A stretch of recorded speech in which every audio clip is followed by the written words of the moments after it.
Oke, sambil nunggu, mungkin kita bisa ngobrol aja kok.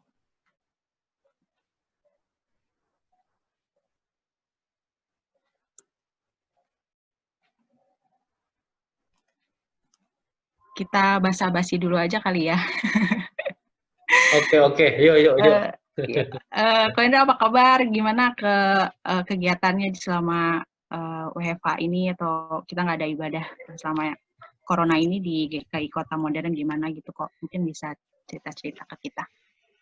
Ya, di Kota Modern recording setiap hari Sabtu, jadi materi ibadah untuk 2 minggu lagi sudah direcord 2 minggu sebelumnya. Jadi Oke. kemarin Sabtu saya recording, jadi nanti untuk bulan Juli minggu pertama saya akan khotbah. Di gereja saya ada 3 rohaniwan, saya dan 2 penginjil, kami sebutnya. Jadi 1 bulan itu saya 2 kali, masing-masing rohaniwan sekali, jadi 4 kali total. Itu Oke. sih. Terus hari Sabtu malam kita ada persekutuan. Tiap malam kok? Sabtu malam aja. Oh, Sabtu malam. Sabtu malam per wilayah. Jadi meskipun internet Zoom, tapi ada wilayahnya gitu ya. Modernland, Banjar, Oh. Poris, Royal, kayak gitu. Oh, jadi itu beda-beda acaranya kok, beda-beda link Zoom-nya juga. Sama. Iya, beda link Zoom, acaranya sama, persekutuan. Oh, Cuman oke. jadi apa namanya, dipisahkan supaya diskusinya bisa lebih banyak. Oh, iya Ya benar. kan kalau mungkin di nggak tahu Cipinang Elok ada kayak persatuan wilayah pasti ya. Di gereja Ada. itu kan ada wilayah 1, wilayah 2 gitu pasti. Ya kayak gitulah. Lumayan ya kok yang ikutan setiap Sabtu malam itu. Yang ikutan satu wilayah itu bisa 15-an lah, paling banyak 20 gitu. Nah Lumayan kita juga cuman ya. ada sebetulnya aktif cuma 2 wilayah. Yang satu lagi nih agak pasif nih, jadi paling banyak 30. Kalau kita bikin gabungan, uniknya bisa sampai 50-an. Gitu. Oke. Kita mau mulai aja kali ya kok ya. Silahkan. Ya teman-teman, kita ingin mulai, dan Bapak Ibu semuanya juga, kita ingin memulai acara PSBB KP Ciplok. Sebelum kita mulai, yuk kita sama-sama berdoa terlebih dahulu ya. Mari kita satu dalam doa. Tuhan Yesus, Tuhan Allah yang baik, Tuhan terima kasih untuk malam hari ini kalau kami boleh berkumpul kembali Tuhan melalui Zoom untuk acara PSBB kami. Tuhan terima kasih juga Tuhan untuk fasilitas yang boleh kami pakai untuk hari ini Tuhan. Terima kasih untuk akomodasi komunikasi internet yang lancar. Terima kasih Tuhan kalau kami boleh melaksanakannya untuk malam hari ini. Tuhan, kiranya kami saat ini juga ingin mendengarkan apa itu perpuluhan Tuhan, kenapa kami harus perpuluhan, dan sebenarnya apa itu maksudnya perpuluhan untuk tiap-tiap kami. Tuhan, bantu untuk kami boleh mengerti dengan baik Tuhan, pimpin hati dan pikiran kami, pimpin juga Ko Indra yang memimpin materi ini Tuhan, dari awal pertengahan hingga akhirnya. Kami juga serahkan semua perlengkapan yang ada Tuhan, internet kami, handphone atau laptop kami, agar kami semua bisa mengikutinya dengan baik. Kami bawa PSBB malam hari ini Tuhan ke dalam tangan-Mu. Kami juga masih menunggu teman-teman kami yang lain, kiranya juga sertai mereka Tuhan Yesus. Di dalam Tuhan Yesus kami sudah bersyukur. Amin. Amin. Oke, teman-teman, Bapak Ibu, hari ini kita akan membicarakan tentang perpuluhan. Boleh kami rewind sedikit. Jadi sebenarnya kenapa kami tertarik untuk membahas perpuluhan ini, karena beberapa minggu lalu di Komisi Pemuda itu kami membahas tentang bagaimana kami mengelola pendapatan kami, khususnya di tengah corona ini ya gitu. Jadi kita bagaimana kita mengelola keuangan kami yang mungkin saat ini dalam kondisi yang semuanya tidak mengenakan. Lalu juga kami belajar tentang investasi oleh Citina, dan saat kami mengikuti perihal keuangan ini, kami juga diingatkan bahwa uang kita itu ada bagiannya uang Tuhan. Itu yang buat kita jadi satu hal dan dua hal yang kami tertarik untuk membahas hari ini tentang perpuluhan, karena menarik perpuluhan ini. Mungkin juga untuk teman-teman KP semuanya sebenarnya belum begitu paham gitu ya. Sebenarnya perpuluhan itu apa? Kenapa ya gue harus perpuluhan? Atau sama ini perpuluhan gue tuh sebenarnya sudah emang begitu atau gimana? Apa emang sebenarnya GKI itu punya perpuluhan atau enggak? Nah ini menarik sekali kita ingin bahas hari ini, dan pembicara kita buat teman-teman yang mungkin belum mengenal Ko Indra atau Bapak Ibu yang belum mengenal Ko Indra, ini adalah Pendeta Indra Kurniadi dari GKI Kota Modern. Sebelumnya juga beliau sudah menjadi pembicara kami di Bible Camp Komisi Pemuda tahun lalu. Mungkin teman-teman masih terngiang-ngiang kata-kata Ko Indra sampai hari ini. Semoga hari ini juga kita boleh belajar hal baru dan terus dinyang-nyangkan gitu ya oleh kata-kata Ko Indra di perpuluhan ini. Semoga kita juga mendapatkan berkat. Gitu aja. Mungkin kita langsung mau kasih kesempatan ke Ko Indra untuk menjelaskan materinya. Oh ya, sebelum kita langsung masuk, saya mau jelaskan dulu ada beberapa syarat untuk teman-teman nanti ya, saat kami memasuki diskusi santai. Jadi teman-teman boleh semuanya mempertanyakan gitu ya, yang mungkin baik dari materi yang akan Ko Indra bawakan atau dari pertanyaan pribadi yang teman-teman memang sudah ingin tanyakan tentang perpuluhan ini. Nanti kita akan beri kesempatan untuk berdiskusi setelah Ko Indra menyampaikan materi. Nah ini teman-teman yang akan menanyakan, akan kita kasih kesempatan untuk di menu Zoom kalian itu ada raise hand. Jadi nanti dari pihak Komisi Pemuda, setiap teman-teman ingin mempertanyakan, teman-teman boleh klik raise hand, lalu nanti host akan unmute gitu ya teman-teman untuk yang mau menanyakan. Jadi nanti bisa langsung TikToknya by voice. Kalau sebelum-sebelumnya kita by chat, menanyakannya ini kita boleh by voice gitu. Nanti kita akan unmute dan nanti setelah sudah selesai, hostnya akan mute kembali teman-teman. Gitu ya teman-teman ya. Nanti akan diperjelas lagi sudah dalam posisi kita masuki tanya jawab. Ya kok, silakan dipersilakan kok boleh. Thank you Nita. Selamat malam Bapak Ibu jemaat, saudara-saudara, anak-anak muda GKI Cipetang Elok. Terima kasih untuk kesempatan yang diberikan malam ini. Saya sharing soal perpuluhan. Tema yang agak sensitif ya, saudara, di tengah pandemi kita mau bahas soal perpuluhan gitu ya. Iya. Semua turun secara perekonomian termasuk gereja-gereja Tuhan ya, banyak sekali yang mengalami penurunan. Tapi bukan itu kayaknya ya, tujuan seminar ini bukan untuk menaikkan itu, tapi kita mau berefleksi apa yang Tuhan sebetulnya ajarkan mengenai perpuluhan. Nah, saya akan share screen saya.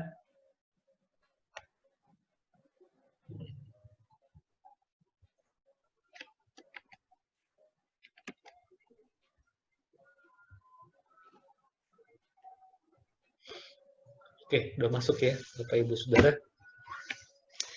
Ya, perpuluhan, saya mau memulai dengan Mazmur 50 ayat 7 sampai 14. Saya tidak menyiapkan di layar, jadi saudara-saudara bisa membuka Alkitabnya masing-masing di rumah. Saya akan membacakan buat kita. Mazmur 50 ayat 7 sampai 14. Ini menarik menurut saya. Dengarlah hai umatku, aku hendak berfirman. Hai Israel, aku hendak bersaksi terhadap kamu. Akulah Allah Allahmu. Bukan karena korban sembelihanmu aku menghukum engkau. Bukankah korban bakaranmu tetap ada di hadapanku? Tidak usah aku mengambil lembu dari rumahmu atau kambing jantan dari kandangmu. Sebab punyakulah segala binatang hutan dan beribu-ribu hewan di gunung. Aku kenal segala burung di udara, dan apa yang bergerak di padang adalah dalam kuasaku. Jika aku lapar, tidak usah aku katakan kepadamu, sebab punyakulah dunia dan segala isinya. Daging lembu jantankah aku makan, atau darah kambing jantankah aku minum? Nah, ayat 14, saudara, ini klimaksnya. Persembahkanlah syukur sebagai korban kepada Allah, dan bayarlah nazarmu kepada yang maha tinggi. Ya, saudara, kalau kita memperhatikan teks ini, menariknya Tuhan itu seperti apa ya? Ngomelin bangsa Israel gitu. Emang kamu pikir aku ini lapar, kamu kasih aku kambing? Itu kambing itu punyaku itu. segala binatang hutan di gunung itu milik kepunyaanku. Emangnya darah kambing jantan aku minum? Ya, jadi konsep perpuluhannya Israel waktu itu, mereka tuh sempat mau menyogok Tuhan gitu, ngasih persembahan tuh kasih tuh. Bapak Ibu ingat nggak dulu waktu ada lumpur lapindo tahun 2006 di Sidoarjo, itu salah satu ritus untuk mengurangi semburan lumpur adalah dengan memasukkan kambing, kerbau. Soalnya penguasa lagi ngamuk, jadi kalau kita kasih, itu mereka bakal nggak ngamuk, bakal reda murkanya. Nah, di sini Tuhan mengatakan, nggak perlu lah kalau aku lapar, aku nggak usah ngomong sama kamu. Gitu. Ya. Dan yang paling penting adalah di ayat ke-14, Bapak Ibu sekalian. Persembahkanlah syukur sebagai korban kepada Allah.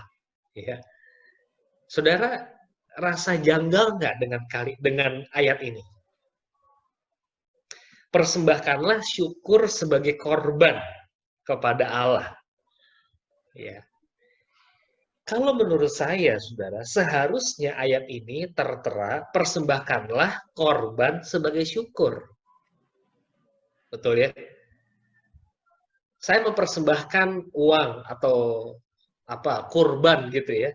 Itu karena saya bersyukur kepada Tuhan. Wujud syukurnya adalah uang atau korban.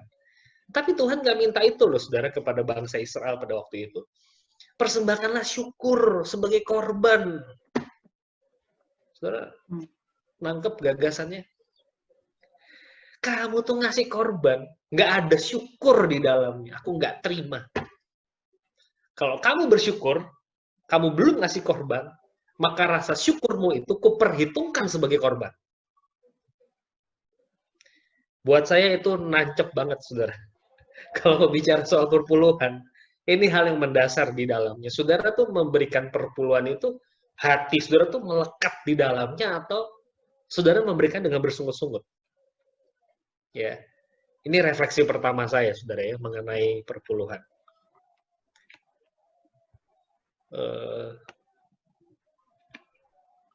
Oke, Mazmur 7 ayat 14, saudara. Persembahkanlah syukur sebagai korban. Saudara, dan saya harus nangkap dulu poin ini. Yang kedua, saudara, dasarnya itu adalah Roma 12 ayat 1. Saudara, Roma 12 ayat 1 itu berkata, karena itu, saudara-saudara, demi kemurahan Allah. Ya, itunya itu apa, saudara-saudara? Karena itunya itu adalah karena kemurahan Allah. Karena kemurahan Allah, saudara-saudara.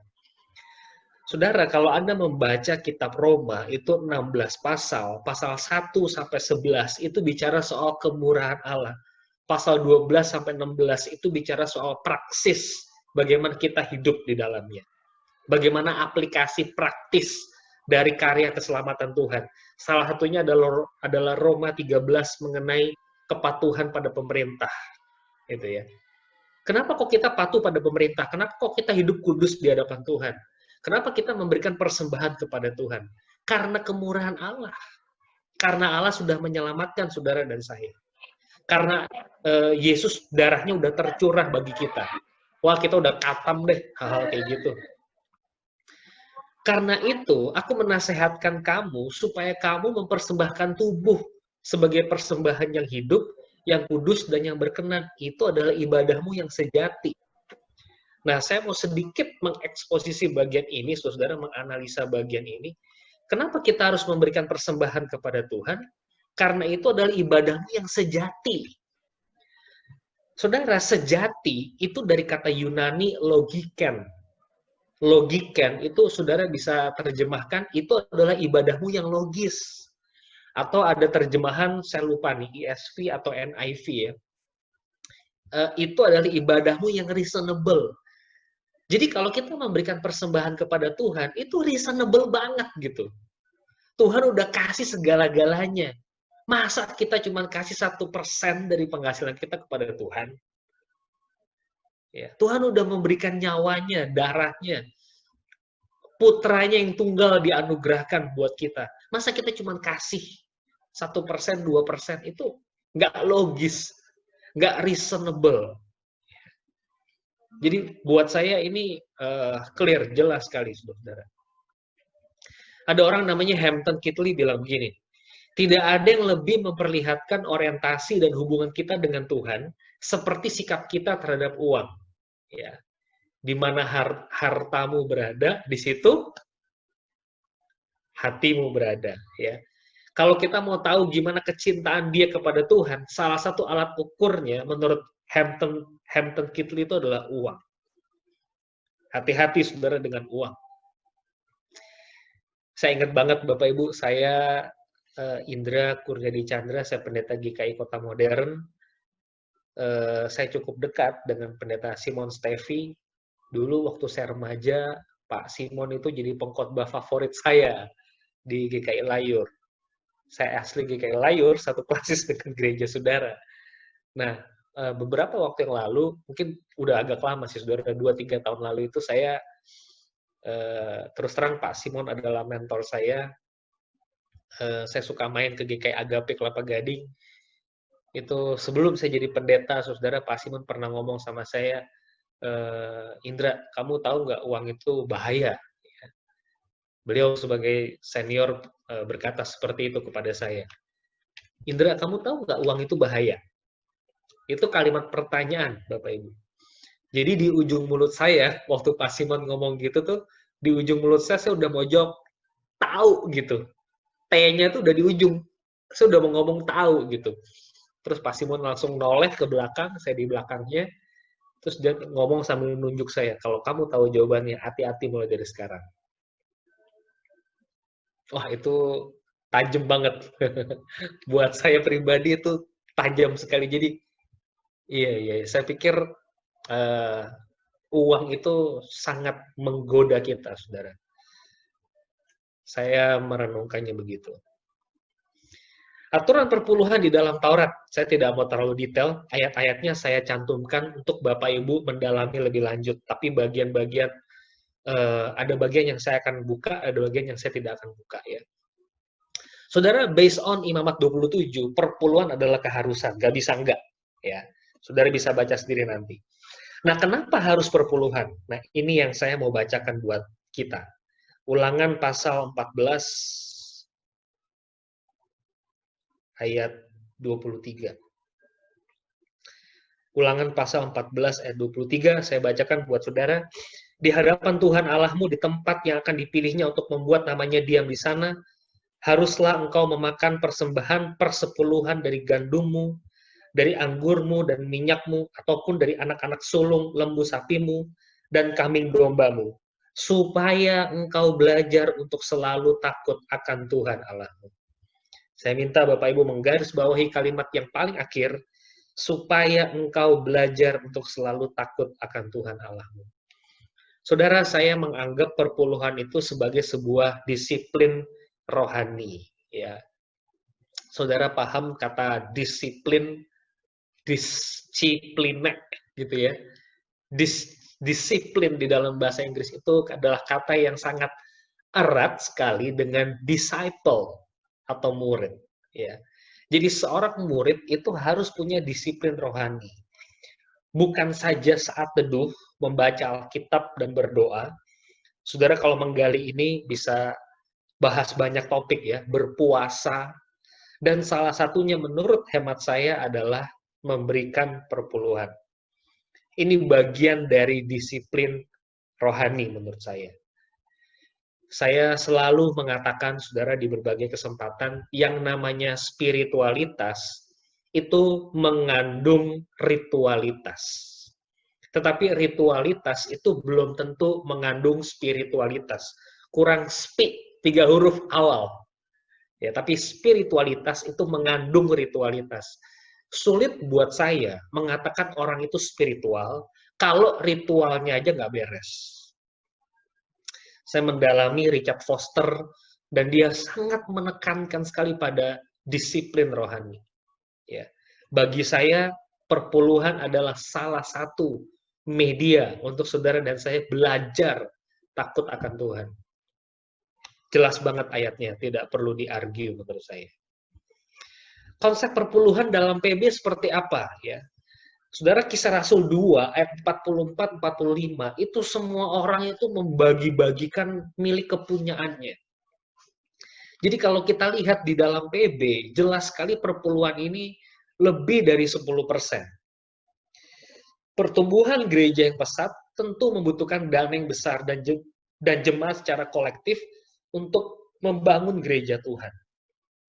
Saudara-saudara, di GKI sering diributkan ya, oh GKI tidak mengenal perpuluhan, nggak ada tuh konsep perpuluhan. Saudara, GKI memang betul ya, kurang begitu menggemakan perpuluhan. Tetapi saudara, konsep perpuluhan itu sendiri sebetulnya bukanlah 10%. Oh, kita ngasih harus 10% ke Tuhan. Seolah-olah saudara yang 90% itu uang-uang kita. Ya. Sebetulnya, saudara ingat nggak Roma 12 tadi? Karena itu demi kemurahan Allah, karena kemurahan Allah, maka kita wajib mempersembahkan tubuh kita. Saya rasa ayat itu ingin mengajak kita untuk memberi kepada Tuhan lebih daripada 10%. Jadi, buat saya, saudara, persembahan kepada Tuhan itu harus lebih dari 10%. Ya, kenapa 10%? Nanti saya akan jelaskan ya. Konsep perpuluhan PB itu lebih daripada 10%. Ini Alford, judul bukunya The Grace of Giving. Saudara, materi saya sebetulnya banyak sekali ya, saya tidak masukin semua ke sini. Ada seorang teolog PL, saya lupa namanya, yang mendalami perjanjian lama itu mengatakan, saudara kalau baca PL, capek ya saudara ya, itu ada korban sajian, korban penghapus dosa, apalagi itu, banyak macam korbannya. Saudara, teolog PL ini mengatakan sebetulnya orang Israel itu memberi persembahan itu sebetulnya sampai 23,5% menurut dia. Ya. Jadi angkanya itu lebih dari 10% sebetulnya. Dan di PB dikonfirmasi jelas sekali lebih dari 10%. Kontroversinya begini nih, nah ini sebetulnya tadi saya sudah singgung. Howard Dayton ini kepala eksekutif Crown Financial Ministries ya.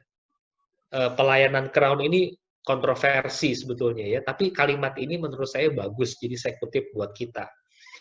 Dengan fokus semata-mata pada anggota gereja yang memberikan 10% uang dari perspektif Tuhan, maka pemimpin gereja itu mengabaikan yang 90% dan membuat orang-orang itu tidak sungguh-sungguh kepengikutannya kepada Kristus ya. Jadi saya cuma mau menegaskan kepada Bapak Ibu sekalian, perpuluhan yang kita berikan kepada Tuhan itu dituntut lebih daripada 10% sebetulnya. Ya. Saudara, kalau saya pribadi, saya sudah mendiskusikan ini dengan pengurus minggu yang lalu ya, kita persiapan. Saya memberikan betul-betul 10% dari apa yang saya terima itu buat GKI Kota Modern, tempat di mana saya bertumbuh sampai hari ini. Dan saya punya X%, saudara-saudara, dan ini adalah konfidensial saya dengan Tuhan.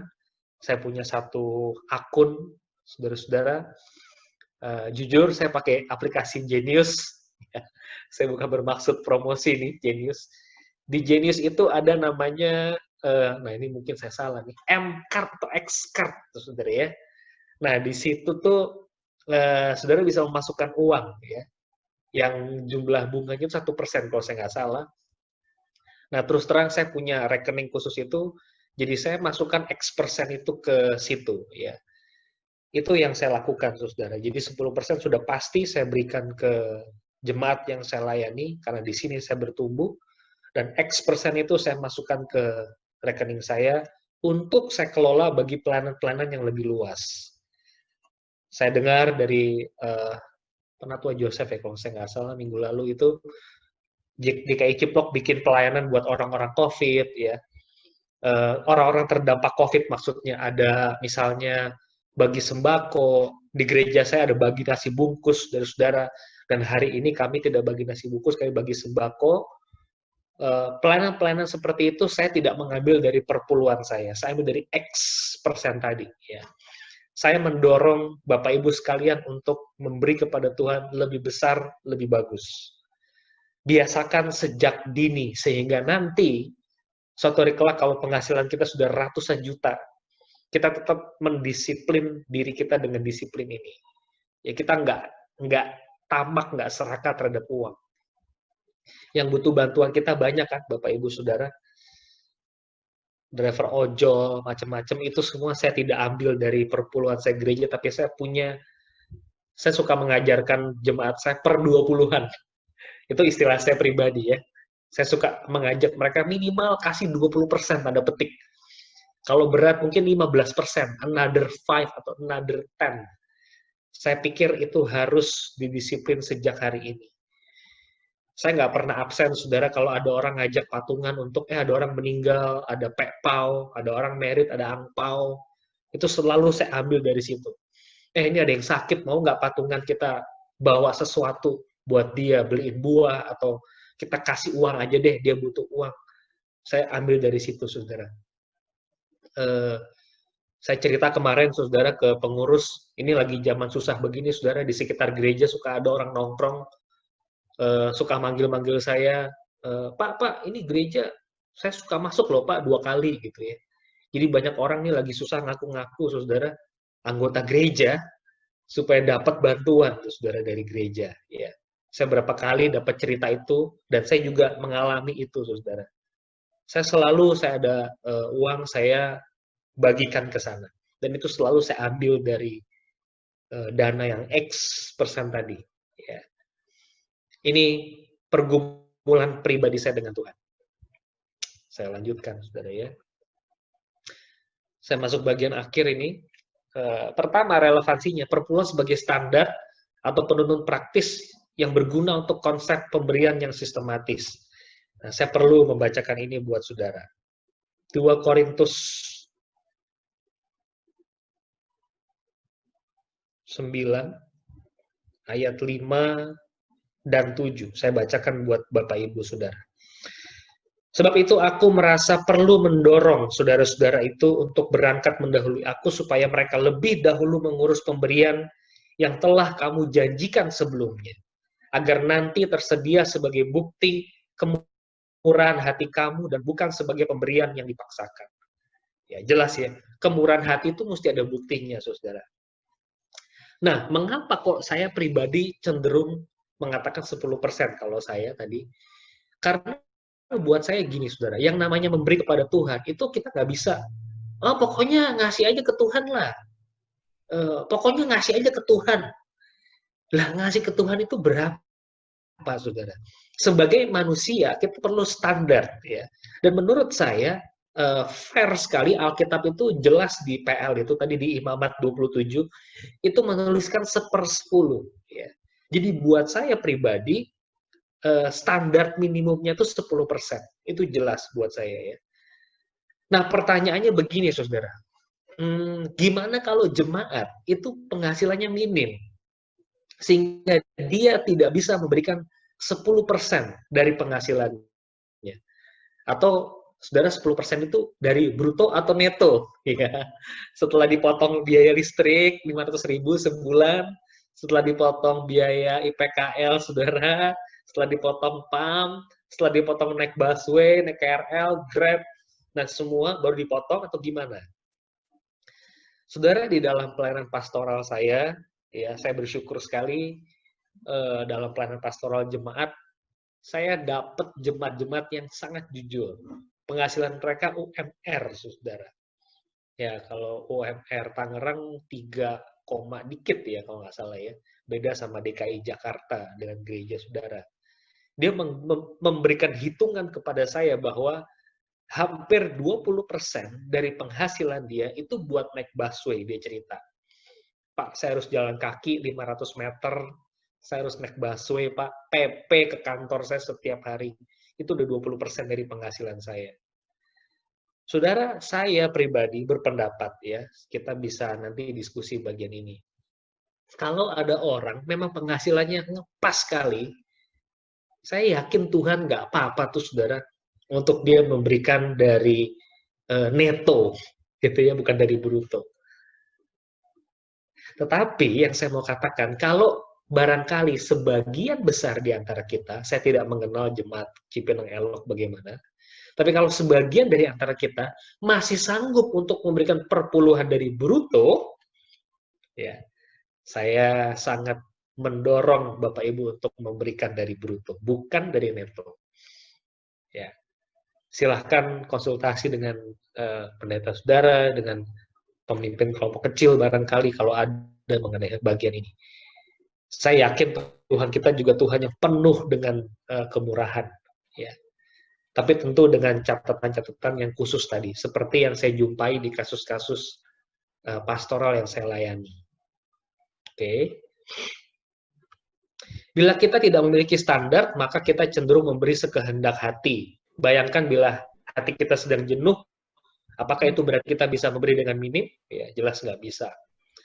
Saudara juga harus mengkritisi ayat yang ke-7 nih, saudara. Saya belum baca yang tadi. Hendaklah masing-masing memberi menurut kerelaan hati. Wah, ini penatua banget ya, saudara ya, baca ayat ini ya. Hendaklah masing-masing memberi menurut kerelaan hati, jangan dengan sedia atau karena paksa, sebab Allah mengasihi orang memberi dengan sukacita. Wah, ini pasti penatua udah hafal ayat ini. Saudara, memberi itu kadang-kadang ya, kata Mother Teresa tuh harus sampai sakit, saudara. Jadi, kalau di dompet kita, saudara, ada 2.000-an, ayolah kita jujur, saudara ya, dengan Soekarno Hatta, saudara, mana lebih ikhlas masukin ke kantong kolektor? Pasti 2.000-an lah, saudara, gocengan, cebanan, nobanan, itu lebih ikhlas. Ayat ini kadang-kadang saya kurang setuju, saudara. Ya, dalam arti bahwa berikan yang terbaik dong kepada Tuhan. Disiplin, sakit iya, ngasih kok ya sakit. Karena lebih baik memberi daripada mengasihi. Gitu kan kata firman Tuhan. Jadi saya berpendapat, Bapak Ibu Saudara ya, berikan yang lebih kepada Tuhan. Apalagi kalau lagi Pentakosta tuh Saudara. Ya, itu Saudara, dan saya harus memberi persembahan yang terbaik, betul baru lewat di kemarin Pentakosta. Pentakosta PL itu umat Israel memberikan hasil pertanian yang terbaik ya, sehingga di GKI itu ada banyak sekali hasil pertanian. Dan itu adalah persembahan yang besar kepada Tuhan seharusnya. Ya, berikan yang terbaik yang saudara bisa berikan. Kalau buat saya standarnya saudara harus terasa sakit. Saya mau kasih kepada Tuhan. Saudara, saya mau cerita ya saudara ya. Saya sebagai pendeta, saudara pernah dikasih, ya saudara tahu lah ya, pendeta itu dapat banyak hal. Ya. Dia dapat angpau dari juta, 2 juta gitu ya. Kadang-kadang dapat earphone barangkali, saya nggak tahu ya. Ini saya beli sendiri, saudara, Miniso 30.000, saudara ya. Dapat handphone barangkali macam-macam. Saudara tahu saya sebagai pendeta jemaat 11 tahun di GKI Kota Modern, yang bikin saya terharu persembahan apa? Terus saudara mau tebak di chat? Saya paling terharu waktu jemaat saya itu memberikan 2 buah kue mangkok, saudara. Jemaat ini ke gereja naik sepeda ontel.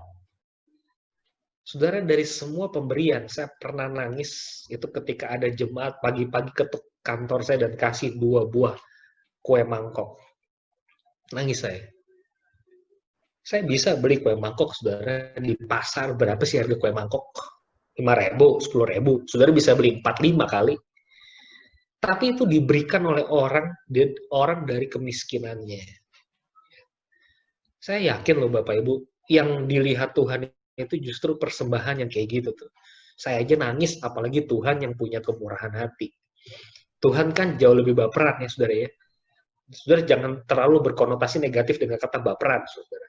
Baperan tuh sensitif, peka sekali, melankolik. Ya, saya memaknainya dalam konteks itu. Jadi gini saudara, persembahan itu kayak semacam petani yang punya padi, punya wortel, punya palawija, ngasih persembahan itu ke raja sebagai wujud pengabdian dia kepada raja itu. Raja itu orang kaya, saudara. Dia punya kekayaan, dia punya beras, gandum 1 gudang kali itu. Tapi dia tetap menerima padi, wortel, palawija si petani karena wujud pengabdiannya. Nah, saya yakin Tuhan tuh kayak gitu. Dan persembahan kepada Tuhan saya yakin kayak gitu. Ya, saya sangat yakin. Oke, saya sedikit lagi saya selesai, saudara ya. Dengan disiplin ini kita berupaya menjadi orang yang lebih rohani daripada materialistis. Kita perlu mendisiplin diri karena kita cenderung rakus dengan materi. Ya. Ada amin, saudara? Amin. Ya, saudara, kita cenderung rakus loh, saudara. Siapa yang nggak seneng lihat promo-promo Grab, Gojek, saudara, cashback? Waduh, itu kehidupan kita tuh dihiasi dengan bonus. Ya. Kita tuh cenderung rakus loh, saudara. Sampai saya kemarinnya tuh sebelum COVID udah lama banget beli telur pakai dana cashback 30% maksimal ceban atau berapa ya, nggak dapat cashback tuh si pembelinya marah sama tukang telurnya. Tukang telurnya bilang jangan marah sama saya dong, marahnya sama dana ya.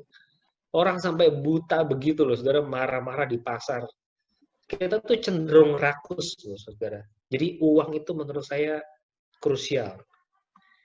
Yang ketiga, perempuan mengakui bahwa Tuhan adalah sumber pemilik dari harta yang dimiliki.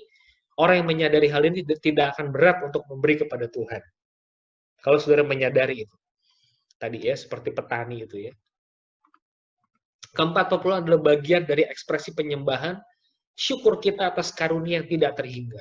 Kalau saudara ngalamin Tuhan dalam hidup pribadi saudara, hidup spiritualitas personal dengan Tuhan, saudara pasti memberi yang besar kepada Tuhan. Nggak hitung-hitungan. Karena sumbernya juga Tuhan. Yang terakhir, perempuan mengajar kita untuk mengutamakan Tuhan. Saya mau tutup, saudara. Perpuluhan adalah ketentuan yang Allah berikan kepada umat. Kita memberi karena kita mengasihi Tuhan, karena Tuhan sudah lebih dulu mengasihi kita. Ya. Sekali lagi saya ingin mengatakan Bapak Ibu, nggak masuk akal, tidak reasonable, tidak logis. Kalau Allah sudah mengorbankan segalanya, kita memberi kepada Tuhan hanya 1%, 0,5%. Kok kayaknya sulit sekali saya pikirkan. Saya terima itu, saya sulit sekali. Ya. Dan saya mau tutup dengan Lukas 21.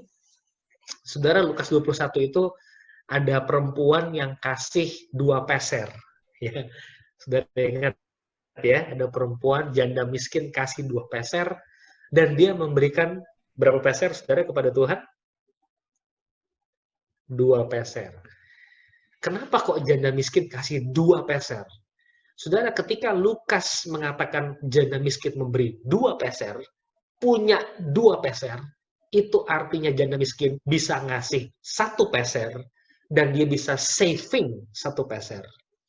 Tetapi Alkitab menyatakan dia memberi 2 peser.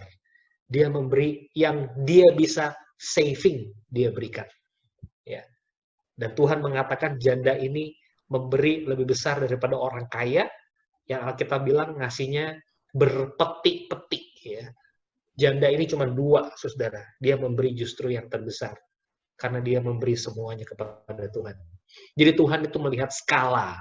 Tuhan tidak melihat jumlah yang kita berikan. Nah, barangkali itu dulu kali yang saya sangat menantikan diskusi dengan saudara. Silakan. Oke, kok. Kalau boleh saya rangkum dikit ya, kok ya, yang tadi saya dapat. Sebenarnya intinya perpuluhan itu percuma kalau kita nggak ada rasa syukur ya, kok. Yes. Tuhan punya uang kok, gitu ya. Tuhan tuh lebih kaya dari kita, gitu ya. Percuma kalau kita kasih 20% pun kalau kita nggak ada rasa syukur. Dan kita juga diingatkan juga di imamat tadi dengan jelas kalau perpuluhan itu wajib. Ya kalau kita bisa lebih kasih 10% syukur, kalau nggak kasih 10%, itu tapi dengan rasa syukur kita yang luar biasa, Tuhan pun harusnya mengerti. Gitu ya, kok ya. Oke deh, teman-teman, tadi saya awal-awal sempat memberikan syarat untuk teman-teman yang ingin memberikan pertanyaan atau mau tahu tentang sesuatu perpuluhan ini, teman-teman bisa raise hand. Jadi ada pilihan di Zoom itu, teman-teman raise hand kalau kalian pengen bertanya langsung. Nanti akan kami dari Komisi Pemuda akan unmute saudara-saudara untuk bisa langsung bertanya langsung oleh Ko Indra. Gitu. Jadi dipersilakan untuk siapa yang ingin bertanya, akan kami langsung unmute terlebih dahulu untuk raise hand terlebih dahulu ya. Oke.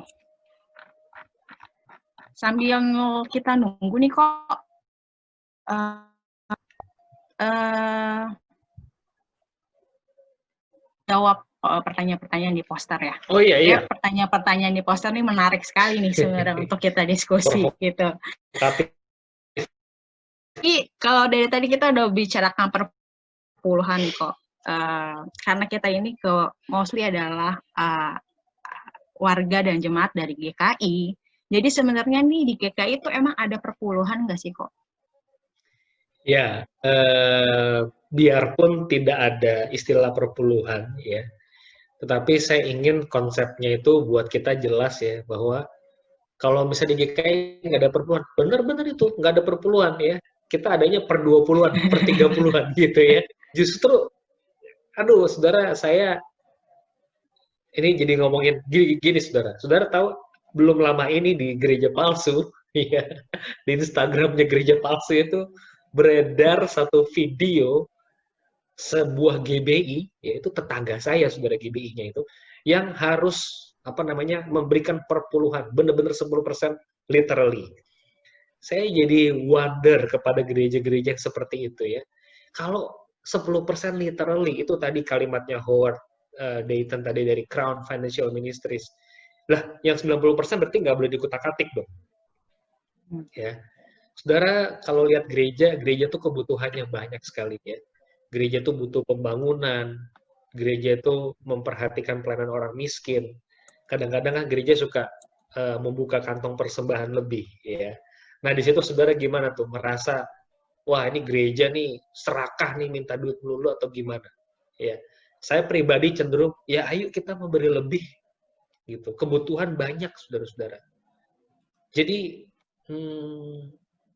ya buat saya harus memberi lebih daripada 10%. Jadi kalau di GKI dikatakan nggak ada perpuluhan, iya emang nggak ada. Gitu ya. Jadi buat saya, saudara harus jelas nih fondasinya apa. Bukan berarti, oh kalau gitu turun dong ya 5% aja juga nggak apa-apa. Kayaknya, saya belum dengar tuh ada pendeta GKI ngomong gitu ya. Terus kok Jadi, kalau misal harus memberi yang terbaik. Kalau tadi kok oke, emang GKI nggak ada perpuluhan. Nih, ada beberapa yang masalah artikan konsep ini gitu ya kok ya. Sehingga nanti ditakutkan di antara kita jadi kayak, aduh gue bulan ini lagi banyak kebutuhan nih. Ya udahlah, Tuhan baik ngerti. Gue nggak kasih perpuluhan dulu ya Tuhan. Nah itu gimana tuh kok? Kira-kira kalau kayak gitu kok? Ya, jadi memang ujung-ujungnya pertama adalah kita makanya tadi harus pertama-tama itu harus disiplin dulu ya. Dari mulai penghasilan saudara dulu mungkin masih 1 juta ya. Kalau saudara dari mulai 1 juta, saudara udah kasih 100.000, saudara naik 3 juta 300.000, saudara naik lagi berapa? 7 juta 700.000, 10 juta 1 juta. Kalau dari yang kecil, saudara setia, sampai yang gede, saudara akan setia terus. Ya. Jujur, saudara, saya seperti itu sejak tahun 2009. 2009 tuh saya mahasiswa praktek dari kampus Saat di GKI Kota Modern. Saya dapat 1,5 juta waktu itu dari gereja. Dan saya sudah menerapkan itu sampai hari ini. Jadi, kalau saudara, mungkin tadi seperti kasusnya Nita tadi, gimana caranya supaya saya nanti kalau ada kebutuhan saya nggak tergiur. Ya semenjak sekarang lah saudara. Saudara lagi nggak ada kebutuhan kan sekarang. Terus saudara mengada-ada ya. Antara kebutuhan dan keinginan atau keinginan yang dibutuhkan atau kebutuhan yang diinginkan. Ya, jadi sejak sekarang saudara harus disiplin menurut saya. Jadi intinya disiplin rohani ya kok ya. Betul. Teman-teman untuk yang mungkin bingung raise hand itu di bagian mana di Zoom, boleh untuk mungkin malu untuk nanya langsung by voice, untuk by chat juga nggak apa-apa. Jadi untuk pertanyaan yang ingin ditanyakan by chat pun nggak apa-apa, bisa disampaikan. Nanti saya akan memfilter chat pertanyaan saudara-saudara untuk bisa dijawab oleh Ko Indra. Gitu ya. Oke, lanjut lagi deh kok. Kalau gitu, tadi kan kita udah bahas tentang soal GKI, itu ada perpuluhan atau enggak. Misal nih, kalau saya, saya 10% ya. Anggap gaji saya 5 juta. Berarti 50% itu, 10% dari 5 juta adalah 500.000. Yes. Terus apakah 500.000 itu harus saya berikan full ke gereja? kalau saya mau split, kalau Koko kan tadi ada punya komitmen tersendiri ya, dari 10% itu ada biaya tersendiri untuk bisa diberikan yang memang membutuhkan. Nah, misal kalau saya, aduh kayak gue belum bisa ya, misal kayaknya gue cukupnya gini nih, 10%, 5%-nya gue kasih gereja, 5%-nya saya kasih untuk yang memang membutuhkan. Itu gimana tuh kok? Ya, sama prinsipnya seperti yang tadi menurut saya, yang orang yang penghasilannya UMR ya, dan dia naik Transjakarta daily. Kembali lagi, saya tidak bisa menggeneralisir semua kasus. Saya kembalikan ke Bapak Ibu Saudara di ruangan ini ya.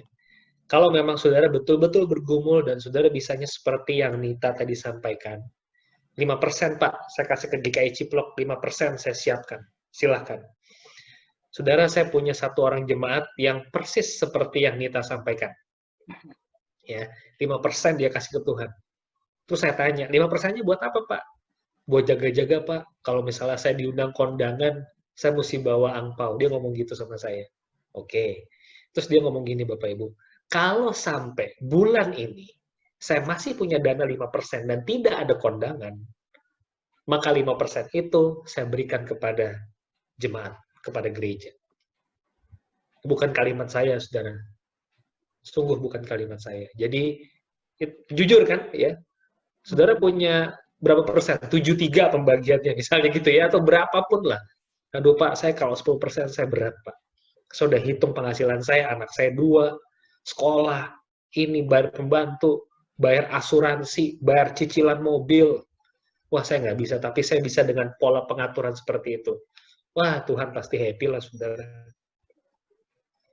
Ya, saya pendapat saya dalam pengalaman pastoral seperti itu. Oke kok. Terus juga lihat dari kondisi kita sekarang ya kok ya, khususnya kami yang bekerja gitu di tengah COVID ini, mungkin ada beberapa teman-teman kita yang gajinya lagi dipotong atau bahkan unpaid gitu ya. Gimana tuh kok? Kira-kira kalau dari posisi tadi yang kita dengar, kita harus punya disiplin rohani. Tapi keadaan memang benar-benar mendesak, kita tuh, aduh Tuhan, gue makan aja syukur gitu. Gue bisa hidupin, gue bayar kontrakan, misal gue bayar kontrakan aja syukur untuk gue gak diusir dari rumah ini. Gue benar-benar gak bisa nih Tuhan ngasih.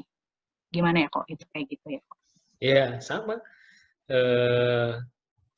Satu anak pemuda, saya nggak sebutkan lah ya, ada satu anak pemuda dari satu gereja yang cerita sama saya bahwa gaji dipotong 50%. Ya. Ya, sama menurut saya hukumnya berlaku. Jadi, berikanlah dari yang 50% yang saudara terima itu. Ya, potong 10%. Apakah saudara keberatan? Ya, kalau saudara keberatan, saudara penuhi dulu kebutuhan saudara sehari-hari. Ya, ketika saudara sudah penuhi, sisanya buat saudara jajan, saudara mau persembahkan berapa kepada Tuhan. Nah, di situ saudara bisa main. Ya, nggak harus 10 kan? Mungkin saudara bisa 20, karena semuanya udah paid, gitu ya. Anak muda ini bilang, saya bisa berikan lebih dari 10%, tapi hitungannya harus dari neto, harus dari penghasilan bersihnya dulu. Nah, saya kadang-kadang dengar begitu, iya ya, pola persembahan itu bisa macam-macam. Selama saudara punya hati buat Tuhan, saudara tidak akan kekurangan uang untuk memberi. Nggak mungkin ada orang bilang sampai, aduh, saudara ingat nggak, orang Farisi pernah dimarahin Tuhan Yesus. Ya. Orang Farisi punya kewajiban untuk, gini saudara, kita, kebetulan orang tua saya dua-duanya udah nggak ada, saudara. Mereka meninggal tahun 2015, papi 27 November, mami 27 Desember. Ya. Itu cerita saya ceritakan berulang-ulang di berbagai kesempatan. Saudara, sebelum tahun 2015, sampai bulan itu, saya selalu memberi setiap bulan kepada orang tua saya sejumlah uang cukup besar, saudara, karena harus bayar susternya ya di Jawa Tengah, Wonosobo, nggak terlalu mahal kayak bayar suster di Jakarta, tapi adalah yang berperan sebagai suster. Saya harus bayar makannya, dan saya tidak pernah melalaikan perpuluhan saya. Orang Farisi itu ditegur sama Tuhan Yesus kan, dibilangin, kamu nggak ngasih perpuluhan nih ke orang tuamu. Kenapa? Sorry, saya salah ngomong. Kamu nggak ngasih uang untuk pemeliharaan orang tuamu. Kenapa? Orang Farisi bilang, karena uang buat orang tua udah gue pakai buat Tuhan. Wih, gila, saudara itu rohani banget ya. Hmm. Sorry, papa mama, aku tidak ada uang. Karena uangnya udah aku alihin ke gereja. Wah, Tuhan bilang apa? Tuhan marah banget kan sama orang Farisi. Jadi buat saya, jangan gunakan perpuluhan sebagai alat untuk saudara men-skip kewajiban kepada orang tua. Itu juga nggak benar. Ya, atur-aturlah uang dengan baik. Ya. Jangan memberikan alasan excuse yang terlalu banyak. Disiplinlah sejak dini. Gitu sih yang saya bisa jawab. Oke kok, ini ada yang nanya Susi, kok kalau awalnya nih kan kita lagi belajar untuk ngasih, mungkin awal-awal pemuda kayak kita ya, lagi mulai untuk disiplin untuk belajar perpuluhan. Terus ada perasaan, aduh sayang banget ya, nih gue harusnya bisa beli all shop, sepatu, kayak gue bisa beli tas gue yang gue pengen. Nah itu sebenarnya kita tuh berikannya dengan rasa yang bersyukur dan yang terbaik, apa gimana Iya. sih kok? Saya pikir ya, saudara ya, hidup ini kan proses ya. Ziarah rohani. Kalau saudara saat ini belum mampu memberi dengan sukacita, seperti 2 Korintus tadi sampaikan, kalau saya ditanya pertanyaan itu, saya lebih prefer saudara memberi dengan sakit menurut saya. Serius, kalau saya ditanya, saya akan lebih milih, udahlah, kasih. Karena saudara selama ini sudah tidak komit kan. Saudara selama ini sudah tidak memelihara itu masalahnya. Sehingga waktu mau mulai jadi, aduh, Jadi berat yang bener banget. aja nih, berat banget. Iya. Sebetulnya nggak berat kalau sejak awalnya saudara udah mendisiplin itu. Jadi buat saya langkah pertamanya pasti berat, tapi langkah kedua, ketiga, nanti kalau saudara dapat penghasilan lebih gede, saudara tetap nggak bisa. Saya udah komit ini buat Tuhan. Saudara akan jadi orang yang makin hari makin agresif, militan buat Tuhan. Bukan makin hari saudara makin terjerumus menurut saya karena saudara terlalu mencintai uang. Ingat kata-katanya Pak Simon. Saya berkesan banget dengan kejadian itu, saudara. Saya mau dijawab tahu, tapi dia bilang, kalau kamu tahu, kamu hati-hati mulai sekarang. Oke kok. Berarti kita intinya harus disiplin diri ya. Yes. Jadi sebenarnya siapa aja sih kok yang bisa memberikan perpuluhan? Apakah anak kecil pun yang mungkin belum punya penghasilan, kalau tadi kita bicara tentang disiplin, apakah baiknya dari kecil kita diajarin perpuluhan, atau kayak yang mungkin banyak anak-anak pemuda yang saat ini masih kuliah juga, penghasilan masih dari orang tua, ya mungkin diajarnya masih ya diirit-irit. Apakah kita juga dari dini boleh mengenal perpuluhan, pas kita ya udah punya uang aja gitu? Ya, di gereja saya yang 90% mungkin orang Tionghoa, saudara. Menarik ya, kalau kebaktian remaja, itu kalau habis Imlek, persembahannya gede loh, saudara.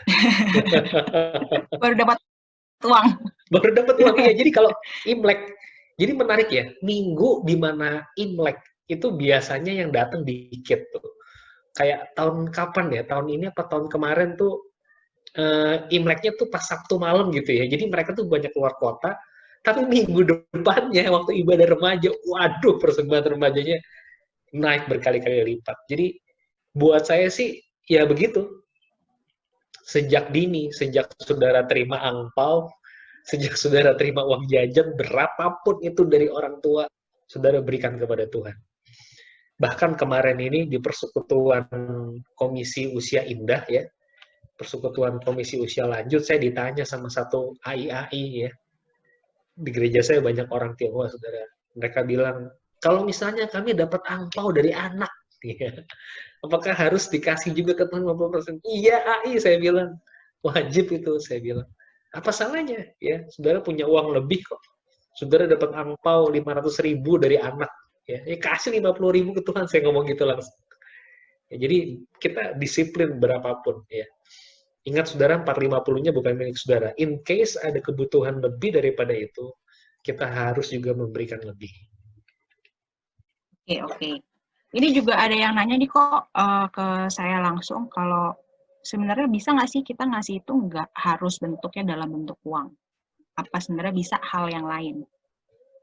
Bisa ya, gereja banyak dapat persembahan dalam berbagai bentuk. Misalnya kemarin gereja saya dapat persembahan dalam bentuk desinfektan gitu ya. Jadi nggak tahu Ciplok udah didesinfektan apa belum gitu ya. Gereja Udah saya kayaknya udah. udah. Nah, itu kita beberapa kali tuh, udah 2 atau 3 kali. Yang pertama itu nggak bayar ya. Jadi ya orang macam-macam saudara ya. Ada yang Mhm, memberikan mobil, mhm, ada yang memberikan genset, mungkin dia bisnis cash flow-nya keganggu kan kalau mhm, dia mhm, ngasih mhm, uang ya. mhm. Tapi saya bisa ngasih jasa nih Pak, silakan ya. Saya setuju Oke. dengan hal itu. Jadi sebenarnya nggak mesti uang ya kok ya. Yang penting kita Betul, memberikannya dengan rasa syukur ya. betul. Itu kan nilainya juga besar, saudara. Jasa itu, Betul, betul. produk itu kan, barang itu juga besar nilainya kalau kita mau rupiahkan. Mhm. Oke, ini ada yang tanya nih kok, kalau kita Ya, memberi dengan sakit, apa Tuhan senang? Mana yang lebih menyenangkan hatinya? Kita memberi dengan sakit atau dengan sukacita? Wah, yes. bagus banget nih Kembali, pertanyaan ini. kembali yang tadi saya katakan, kita sedang dalam perziarahan rohani kan, saudara. Ada orang yang sudah bisa ngasih 10% dengan sukacita, Hmm, ada yang masih bersungut-sungut. Iya. iya, betul kok. Menurut pendapat saya, ya saudara ya, mulailah dengan bersungut-sungut. Kalau saudara betul-betul bersungut-sungut loh ya. Saya kan nggak tahu saudara gimana. Kalau itu, aduh sakit, mulai dari situ menurut saya. Kenapa kok ada orang, saudara gini, jangan fokus pada, aduh saya bersungut-sungut nih. Saudara harus paham, kenapa orang itu bisa memberikan 10% joyfully kepada Tuhan. Ya. Karena dia udah melewati proses itu di awal. Dia udah mendisiplin dirinya sejak awal, saya yakin.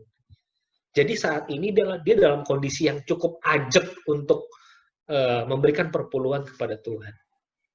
Jadi menurut saya, pendapat saya sekali lagi, kalau saudara nggak setuju juga nggak apa-apa ya. Kalau pendapat saya, lebih baik saudara memberikan dengan sakit daripada saudara kasih 2 ribuan ke kantong kolektor.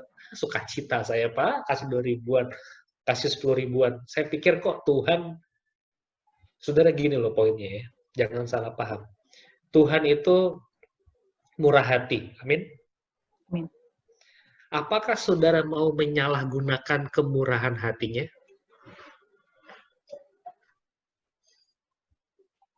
Kalau saya nggak mau. Ah, Tuhan kan murah hati, Pak. Ya sudahlah, nggak apa-apa. Nggak, kalau saya, saudara kan tanya sama saya nih. Kalau saya, nggak. Saya tidak mau mempermainkan kemurahan hatinya Tuhan. Nggak mau saya. Saya tahu dia murah hati. Justru karena saya tahu dia sangat murah hati. Saudara ngasih 10% juga jangan sombong loh, saudara. Emang saudara udah melakukan firman Tuhan sepenuhnya? Hmm. Logikanya tuh menurut saya mesti diobrak-abrik kalau orang berpikir seperti itu. Saya mau kasih ke Tuhan. Saya mau kasih ke Tuhan. Oke kok. Silakan dilanjutkan. Eh, oh ya ini ada yang raise hand ya. Ini mau bertanya apa karena jempol dari jawaban Ko Indra? Ini di chat ada yang tanya nih. Iya, ada yang tanya kok. Kalau Felicia Mary. kalau perpuluhan harus diberikan gereja atau boleh kita berikan ke yang lain, misal pengemis dan lain-lain. Sebenarnya tadi kita udah bahas ya. Oh iya, iya, iya, iya. Mm-mm. Iya, jadi kalau saya pribadi gini, saudara, pemahaman teologisnya itu Allah menyelamatkan dunia itu via gereja. Ya. Kalau dalam konsep perjanjian lama, Allah menyelamatkan dunia via Israel. Ya, Allah pilih satu bangsa yang namanya Israel. Kok Allah kok pakai pilih-pilih satu bangsa sih? Gampang jawabnya. Karena juru selamatnya cuma ada satu. Allah jadi manusia, itu ditanya sukunya apa pasti. Ya, Allah memilih suku Israel di dalam kedaulatannya. Dan di dalam perjanjian baru, saya yakin Allah menggenapkan rencana keselamatan melalui gereja Tuhan. Jadi gereja harus hidup menurut saya. Ya, itu pandangan saya. Jadi kalau saudara mau memberikan perpuluhan, berikan lebih dulu kepada gereja Tuhan, baru kemudian kepada yang lain. Saya percaya gereja pun punya program-program yang sifatnya penjangkauan keluar. Apalagi Mm-mm. GKI. Apalagi GKI. Oke. Ini ada yang nanya private ke saya kok. Ya, Mau tanya kalau kita melakukan donasi, itu termasuk perpuluhan atau persembahan? Oke, baik, baik. Saudara, kalau di gereja, kita itu tidak pernah memberikan sumbangan. Nggak pernah, saudara. Saya agak sedikit, tapi saya belum pernah dengar sih ya. Sumbangan lift, kayaknya itu nggak cocok ya. Tapi menurut saya persembahan lift gitu, itu lebih cocok. Karena gereja Tuhan itu tuh tidak, gini loh saudara, sumbangan itu buat orang nggak mampu. Buat korban bencana alam tuh sumbangan. Tapi kalau gereja, menurut saya konsepnya adalah kita memberi kepada Tuhan yang sebetulnya kaya gitu. Kalau saudara tidak mau memberi kepada Tuhan, pengalaman kami di jemaat Tuhan bisa menggerakkan orang, saudara.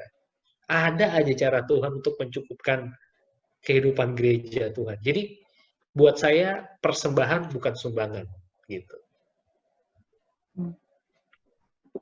Oke, kok. Ini juga ada yang nanya lagi dari Isabella. Jadi sebenarnya baiknya tuh kita harus memprioritaskan untuk kasih perpuluhan dulu, atau sisanya baru kita gunakan untuk daily needs. Atau gimana kok? Kalau kita gunakan untuk kebutuhan dulu, takutnya malah jadi kepikiran kok ngasihnya sisanya baru buat perpuluhan gitu.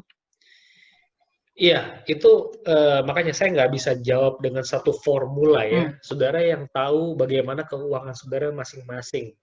Hitung dengan baik kebutuhan reguler saudara dengan detail. Kalau penghasilan saudara cukup baik, ya. Kalau saudara bisa sisihkan betul-betul 10%, saya pikir itu akan lebih baik. Tapi kalau saudara nggak bisa, boleh nggak saya nego 5% seperti yang jemaat saya tadi sampaikan.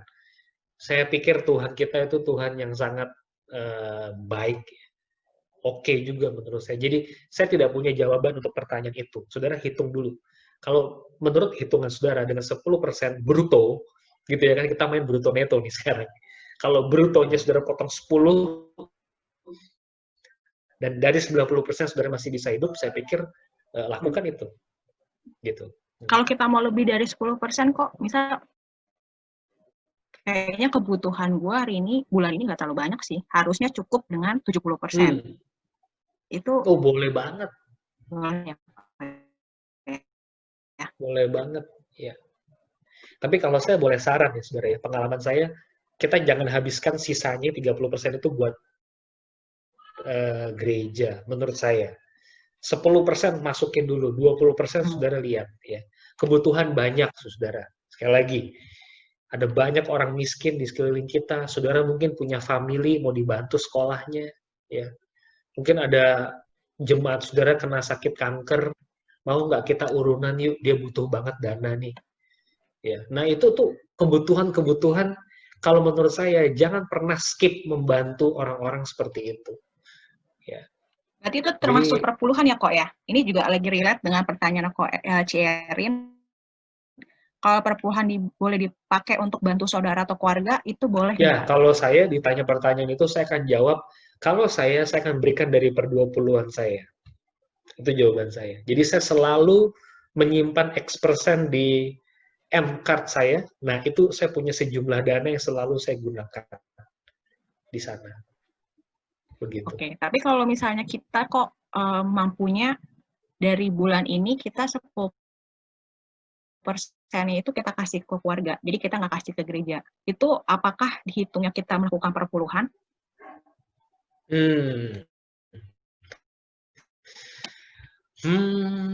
Kalau memang keluarga saudara sangat membutuhkan, ya saudara atur-atur deh sendiri itu.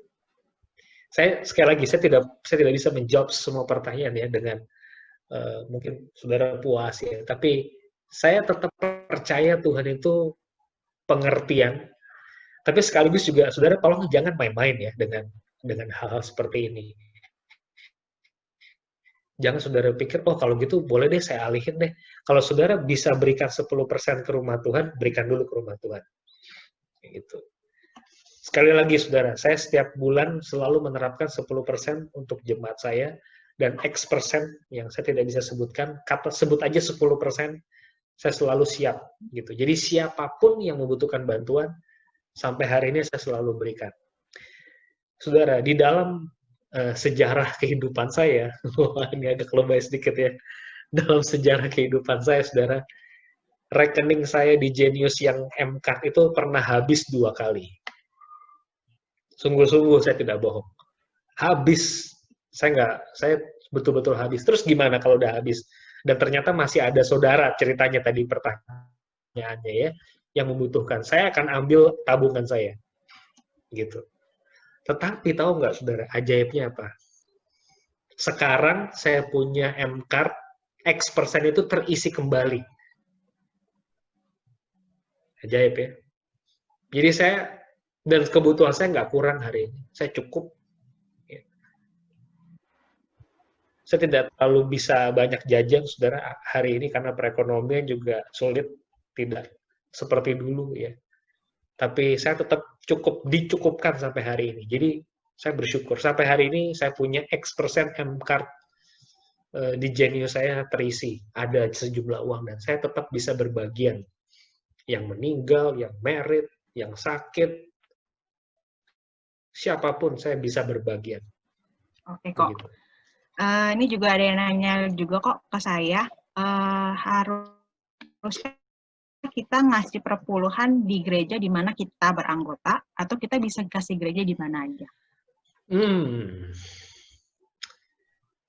Saya pikir saudara ya, saudara harus memberikan kepada jemaat yang saudara bertumbuh di dalamnya. Ya.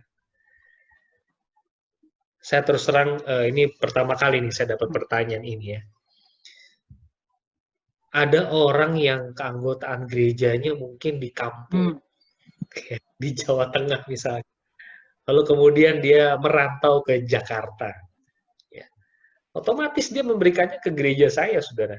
Ya, saya tahu karena ada simpatisan kami seperti itu. Dia nggak pernah involve di sana. Ya. Jadi, ya saya pikir berikan di jemaat di mana saudara mengalami Tuhan lah, mungkin to be fair begitu ya. Saya juga agak bingung jawab pertanyaan ini, tapi kalau saya ditanya barangkali ya, jemaat mana yang bikin saudara bertumbuh? Berikan ke sana. Saudara kan berkegiatan di sana, ikut program di sana. Ya, jadi pikirkan jemaat di mana saudara sedang berkecimpung di dalamnya. Oke kok. Ini ada lagi yang tanya dari Muti. Kalau kita bantuin orang lain nih, ternyata disalahgunakan, kita itu ikutan dosa atau enggak sih? Sorry, bisa diulang? Misal kita bantu orang kok dari hasil pendapatan kita, lalu ternyata uang itu disalahgunakan oleh orang yang kita kasih. Nah, itu kita ikutan dosa atau enggak sih? Ya, kalau kayak gitu salah dia lah ya. Satu, kedua, ya mungkin kita kalau mau ngasih bantuan mesti pikir-pikir dulu kali ya. Ini orang butuh bantuan apa enggak gitu ya. Saudara, saya pendeta, saudara cek deh sama pendeta saudara, saya yakin sama pendeta tuh banyak banget diutangin orang. Orang datang ke kami, Pak mau konseling gitu ya. Dari siapa? Dari ibu ini saya nggak kenal. Ngobrol-ngobrol ujung-ujungnya ngutang gitu. Dan saya selalu siap untuk nggak balik, saudara. Ya. Saya selalu siap untuk nggak balik. Ini bukan kabar baik buat saudara yang suka ngutang ya, saudara ya. Saudara yang suka ngutang, saudara harus bayar ngutang saudara. Ya. Maksud saya adalah, ya, apa tadi yang saya mau sampaikan ya, kita harus siap kalau orang yang ngutang itu tidak bisa bayar ke kita. Itu juga salah satu pergumulan kita ya, saudara ya. Ya. Mungkin dilanjut dulu deh. Ini Cianin tanya lagi, kalau perpuluhan ditabung dulu, misal di rekening terpisah, terus kalau ada yang butuh baru dikasih, jadi nggak langsung dilakukan di bulan tersebut. Saya lakukan itu untuk persembahan X% saya tadi. Jadi setiap bulan saya isi dari JKH yang saya terima dari GKI Kota Modern, ataupun dari setiap uang yang saya dapat dari berbagai pelayanan, dari berbagai person yang memberikan kepada saya, 10% langsung ke gereja, 10% tanda petik langsung ke rekening itu saya tabung memang. Saya simpan di sana yang X% itu ya, yang 20% tadi ya. Saya tabung, kapan saya mau harus berikan, saya berikan. Tapi yang 10% ke gereja, tidak pernah saya tahan. Langsung saya berikan. Intinya kita tetap perpuluhan dulu ya kok ya? Yes. Kalau saya Oke, begitu. oke. Teman-teman, ini kita sudah jam 8.12. Adakah yang mau bertanya lagi? Silakan untuk teman-teman yang ingin bertanya, karena terbatas waktu juga, ternyata udah nggak terasa kita udah 1 jam lebih. Ada yang mau bertanya lagi, silakan. Kalau memang tidak ada yang bertanya lagi dan dirasa cukup, mungkin boleh kok di wrap up dari Koko. Ya, kalau dari saya, saudara, saya ajak saudara untuk sungguh-sungguh menggumuli apa ya, saudara tuh sesayang apa kepada Tuhan. Ya. Kalau saudara sungguh-sungguh sayang sama Dia, saudara tidak mungkin mencintai uang. Ingat saudara, kita nggak bisa menyembah Allah dan Mammon. Nggak bisa, ya. Allah itu tidak bisa diduakan. Dan buat saya, salah satu cara yang bisa membantu, memfasilitasi kita untuk semakin mengasihi Tuhan adalah bagaimana kita deal with money, menurut saya. Jadi, perhatikan disiplin ini dengan baik. Ya, berikan 10% ke rumah Tuhan. Berikan another 10 atau another 5 atau berapapun ini. Saya minta saudara tolong bergumul ya kepada orang-orang di sekeliling saudara. Kalau ini nggak kepake, saudara berikan ke rumah Tuhan. Ya. Jadi pergumulan itu nggak bisa berhenti. Pergumulan perpuluhan itu gumul sama Tuhan. Apalagi kalau saudara dapat persembahan, kalau saudara dapat uang tambahan, jangan lupa sama Tuhan. Ya. Jangan langsung, oh saya mau pakai buat ini nih, langsung jumlahnya sama nih. Saya jarang sekali seperti itu, saudara. Ya. Jumlahnya biasanya nggak sama. Ya, karena udah saya potong dulu, jadi jumlahnya mengecil biasanya. Nggak apa-apa. Pokoknya saya disiplin dari hal yang kecil, saudara. Ya. Mudah-mudahan kalau saudara melakukan hal ini dengan serius, saudara juga punya spiritualitas yang mudah-mudahan baik. Ya. Sekali lagi, spiritual nggak bisa tanpa ritual, tapi ritual itu belum tentu spiritual. Mungkin itu kalau bisa saya wrap up. Okay. Thank you, Ko Bener Indra. ini katanya Susi, saudara bisa follow IKT87 ya, akun Instagram saya. Baru Atau punya saudara YouTube bisa juga follow ya, Ko, YouTube saya, silakan di subscribe. Saya sedang belajar untuk membawakan renungan-renungan. Oke. Sepertinya kita rasa cukup ya, teman-teman. Terima kasih untuk Ko Indra sudah Terima kasih banyak Bapak Ibu jemaat. Thank you so much. Memberikan insightful kalau kata Muti tentang perpuluhan ini. Banyak dari kita yang masih struggling untuk perpuluhan. Semoga ini kita bisa terus renungkan terus, bisa kita terus bawa ini dalam kehidupan kita untuk memang memberikannya dengan rasa syukur ya, Kok. Oke, Kok. Mungkin boleh Kok tutup doa. Nanti sebelum kita semuanya live dari ini, kita boleh kali ya teman-teman untuk buka video teman-teman, terus kita foto sebentar. Oke. Jadi nanti kita kan hari ini lagi nggak pakai video, nanti tolong dibuka ya teman-teman, lalu kita foto sebentar, boleh selanjutnya kita selesaikan acara ini. Yuk Kok, boleh diizinkan. Bapak Ibu, Saudara, mari kita berdoa.